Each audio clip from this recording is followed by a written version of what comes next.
大家好，我是李医生。伤害精子质量的因素有很多，其中打鼾这个你可能没有想到。近日呢，美国医学会杂志网络开放发表了一项中国台湾研究，提出了男性生育力下降的新诱因就是睡觉打呼噜。那研究人员认为呢，打呼噜会让血氧浓度下降，可能会进一步损伤睾丸和精子的质量。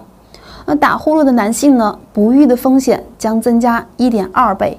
除了可能影响生育力之外呢，睡觉时打呼噜、呼吸暂停，那还有憋气，最直接的后果就是导致全身器官的缺氧。那有7个实用方法呢，我们可以缓解打鼾。说到这呢，有2种打呼噜其实是没有大碍的。第一种就是单纯性的打呼噜，一晚上都鼾声如雷，但是比较平稳，没有鼾声暂停或者是憋气。第二种呢，就是习惯性的打鼾，从年轻的时候就开始打鼾，而且鼾声很大，从不间断，也不需要太过于担心。如果你的枕边人陷入打鼾、呼吸停止、鼾声再起这个循环，一定要劝他及时到医院去看看。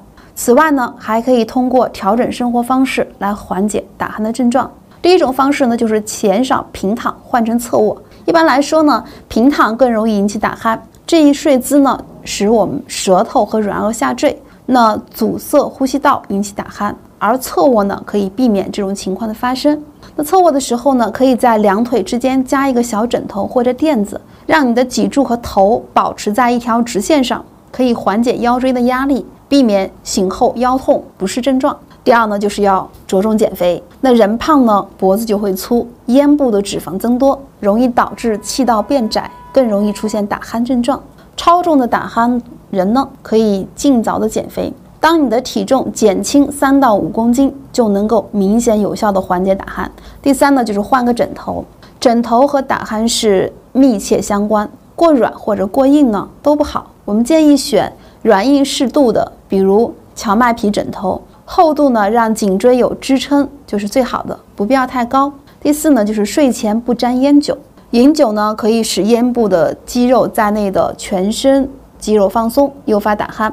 吸烟呢会导致鼻内和咽喉黏膜发炎，导致呼吸道狭窄，增加打鼾的风险。那戒除烟瘾呢，改掉你睡前饮酒的不良习惯。第5就是多喝水，可以使用加湿器。干燥的空气更容易诱发打鼾，如果室内干燥，建议睡觉前可以使用加湿器。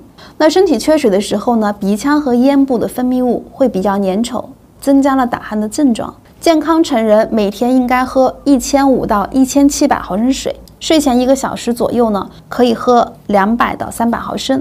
第6个习惯就是睡前洗个澡。当水管堵了，水流就会变得很急。当你的鼻腔由于感冒或者是过敏这种情况发生阻塞的时候呢，呼吸气流就会变得很急，人就容易打鼾。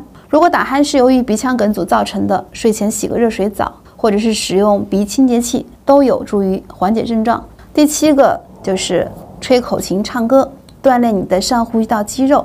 那吹奏乐器呢，可以锻炼上呼吸道肌肉，扩张气道，减少打鼾的几率。坚持每天吹吹口琴，练习唱歌，演奏像大号小号都是有效果的。那今天的分享就到这儿，关注我，了解更多健康知识。